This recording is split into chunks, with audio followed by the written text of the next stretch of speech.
경찰도 지금 뭔가 클럽 측이랑 연루돼 있는 거 아니냐라는 의심이 사실로 현재 드러나고 있잖아요. 그런데 경찰 수사에 따르면 국세청에서도 클럽 아레나 등등을 봐주게 한 것 아니냐라는 혐의가 나타나고 있다고요. 이번 수사에서 처음에 경찰이 요청한 최초 제보자나 이번 탈세와 관련된 제보자를 좀 알려달라고 했는데 국세청이 오히려 경찰 수사를 방해하고 알려주지 않겠다라고 버티다가 결국 국세청 압수수색까지 들어갔다고요. 저희가 사건 초기부터 해서 경찰의 사건에 대한 이 일종의 좀 무마하려는 뒷 의혹이 있는 거 아니냐라는 의심을 계속 해왔고, 그다음에 조기의 수사에 임해달라는 촉구를 많이 했음에도 불구하고 사실은 수사가 많이 늦어졌잖아요.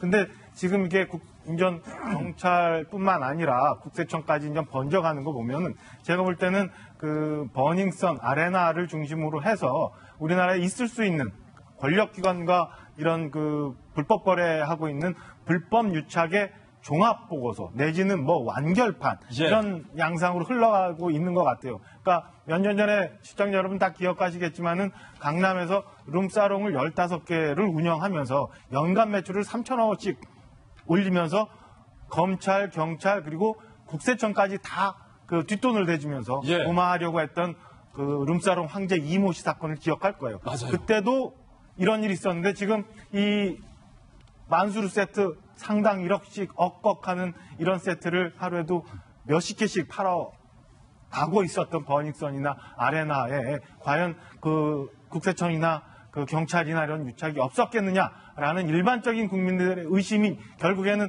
무언가의 혐의가 이제 포착이 돼서 찾아 들어가고 있는데요. 이참에 저는 모든 걸 좀 다 밝혀서 다시는 이런 일들이 없도록, 그리고 다시는 그 음험한 거래가 권력기관과 유착이 돼서 나쁜 일들이 계속 반복되는 일이 없기를 바라겠습니다. 대다수의 클럽이 무대가 있고 일각에서는 봉춤추는 봉까지 있었는데 이거 유흥업소가 아니라 일반 음식점으로 분류되어 있다더라.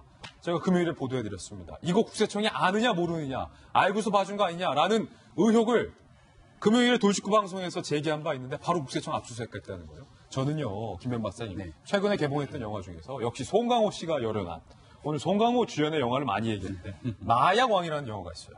송강호가 마약왕으로 나와서 엄청난 마약을 유통하는데 국정원에도 돈을 대고 국세청에도 돈을 대고 세관에도 돈을 대고 경찰에도 돈을 대고 검찰에도 돈을 대고 거의 마약 한 가족, 우리는 한 가족. 그게 그냥 영화가 아니구나라는 의심을 지울 수가 없어요. 그러니까 여기에 대한 이 대한민국 권력이 다 유착돼 있는 것이 아니냐라고 하는 의혹이 일파만파 커지고 있는데요. 저는 여기에 대해서 한 가지 부분은 좀 분명하게 짚고 넘어가야 될 것 같습니다. 이 버닝썬 사태가 일파만파 커지게 됐던 계기에는 경찰이 제대로 된 수사에 나서지 않았다는 게 첫 번째 시발점입니다. 그리고 거기에 마약에 대한 이 유통 경로에 대한 수사도 분명하게 우리가 짚어봐야 될 대목이고요. 지금 현재 아레나에 대해서 수사를 진행하게 되니까 여기서 소방시설에 대해서는 뭔가 허가를 내준 특혜가 없느냐라고 얘기가 나오고 있지 않습니까? 다시 국세청을 압수수색해서 들어가다 보면 세금 문제도 걸려있느냐라고 얘기가 나옵니다. 이렇게 되면 국민들이 바라보건대 경찰만 문제가 있는 게 아니라 다 같이 똑같구나라고 생각을 하게 될 수 있는데요. 모두의 책임은 누구의 책임도 아니다라는 얘기가 있듯이 경찰에게 제기되고 있는 이 수사에 대해서 연관되어 있다라고 하는 의혹들을 다른 쪽으로 흘리려고 하는 의도가 있는 것이 아니냐라고 비판의 소지가 있는 대목이 있습니다. 다시 한번 원점으로 돌아갈 필요가 있는데요. 여기에 대해서 클럽 버닝썬이 분명하게 마약을 유통시키는 과정, 그리고 마약 물뽕이라고 하는 신종마약을 먹여가면서 여성들을 성폭행하게 되는 여러 가지 내용들이 있음에도 불구하고 경찰들이 알고서 수사하지 않은 것 아니냐라고 하는 의혹이 이 사건의 시발점입니다. 그리고 거기에 대해서 분명하게 마약이 유통되고 있는 경로들을 따져 물어서 들어가야 되는데 핵심적인 내용들에 대해서 경찰의 유착관계, 그리고 마약이 어떻게 유통됐는지에 대한 내용은 온데간데 없이 갑자기 세금으로 흘러가고 그 다음 여기에 대해서 소방당국으로 흘러가게 되는 내용들은 사건에 대한 물타기가 아니냐는 지적이 있을 수 있거든요. 물타기까지. 결국 사건의 원점 중심으로 다시 한번 돌아가서 버닝썬에 무슨 일들이 일어났고 그 과정에 경찰의 유착은 없었는지 이 마약 유통에 대한 본질에 대한 수사를 경찰이 다시 한번 집중해야 될 때가 아닌가 생각합니다. 승리 씨가 진짜 성접대를 했는지 성매매를 알선했는지 본질로 돌아가자. 거듭 말씀드리지만 이번 버닝썬 사태와 관련해서 수사당국보다 언론들이 앞다퉈서 뭔가 새로운 의혹들을 발굴해내고 수사가 뒤따르는 뭔가 수사가 늦는 그런 모습을 확인할 수 있어서 많은 국민들이 좀 답답함을 느끼실 겁니다. 한 가지 또 의혹이 제기됐는데 이 버닝썬 직원들이 상습적으로 마약을 유통했다. 그리고 본인들도 마약을 복용했다라는 혐의와 관련해서 몸 세탁을 하고 있다라는 얘기도 일선에서 현재 흘러나오고 있다고 합니다. 도대체 버닝썬 직원들이 한다는 그 몸 세탁이 뭘까요? 김용주 의원님. 네. 저는 뭐 돈 세탁까지는 많이 들어봤거든요. 세탁기에 좀 돌려서 국적 없이 출처 없이 뭐 돈 세탁하시는 분들 과거에 많았잖아요. 몸 세탁은 전 처음 들어요. 이게 뭡니까? 한국인이 상당히 많이 음주하는 분들이 몸 세탁을 많이 하죠. 예. 첫 번째 사우나에 가서 땀을 빼는 겁니다. 땀을 뺀다.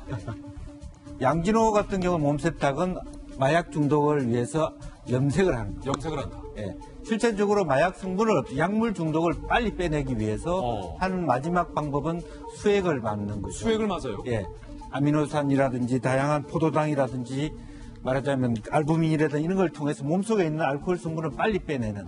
그래서 그동안에 많이 한국 사람들이 했던 것은 술을 많이 먹으니까 알코올 성분을 빼내는 것인데 지금 그것을 느닷없이 3종 세트를 하는 거죠. 사우나에서 땀 빼고 세 가지가 수액을 다 나온다? 맞고 그다음에 염색을 하고 탈색을 하고 이런 과정에서 나름대로는 자기는 노력하지만 과연 그렇다고 그 문제가 본질적으로 해소될 수 있을지 저는 뭐 의사나 전문가가 아니라서 모르겠습니다만은 기본적으로 나름대로 그런 의미가 있으니까 예. 그런 부분을 하고 있지 않나. 그것 자체가 하나의 몸 세탁을 했다는 것 자체가 하나의 증거가 된다고 볼 수 있겠죠. 김영주를 수사과장으로.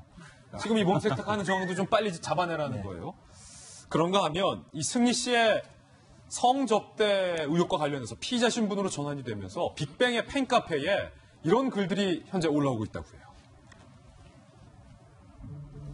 빅뱅 팬 커뮤니티에 성명서가 하나 올라온 겁니다. 팀과 소속사의 이미지를 심각하게 실추시키고 개인 사업에 빅뱅 이름을 악용하고 있는 승리의 퇴출을 강력히 요구한다. 승리의 퇴출을 강력히 요구한다. 지금 뭔가 이 빅뱅의 팬들 사이에서도 어떤 분위기 변화가 그런 기류가 이제 감지되고 있습니다. 승리를 퇴출시켜라. 보다 빅뱅 팬들도 이건 아니라는 거. 아무리 우리 오빠들이라지만 마약과 성매매 혐의까지 등장하면서 이건 아니다. 승리를 퇴출시켜라. 그래서 성명서까지 지금 이렇게 올라오고 있는 상황인데 문득 한 가지 궁금해져요. 변함 변호사님. 네. 승리 씨가 이제 25일에 네. 3월 25일이죠. 네. 군 입대하는 것으로 알려졌잖아요. 물론 군 입대하고서도 군 부대 안에도 뭐 군 수사 당국이 있겠지만 이게 민간 검경 수사와는 또 차원이 다르잖아요. 현재 수사 당국에 시간이 얼마 없다는 거예요. 그렇죠. 승리 씨가 25일 날 입대할 것으로 예정돼 있기 때문에 경찰 입장에서는 25일까지 수사를 마쳐야 하는 부담감이 있습니다.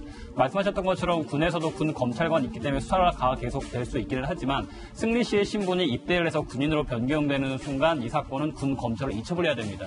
근데 군 검찰 같은 경우는 기존에 군인 관련된 여러 사건은 그 처리를 해왔었지만 이번 사건처럼 마약이라든가 탈세, 성매매 여러 가지 사건에서는 수사 경험이 없거든요. 그런 자칫 사건이 군 검찰로 넘어가게 될 경우에는 이 사건을 충분히 군 검찰이 제대로 수사할 수 있느냐 조금 의심이 될 수밖에 없습니다. 그럼요. 또 일부 사건들은 이쪽 여전히 행정자치부 산하 경찰청이 수사를 하게 되고 승리 씨 같은 경우는 군 검찰에서 수사를 하게 되면 또 양 기관 간의 그 협업 문제도 상당히 좀 문제가 있을 수가 있고요.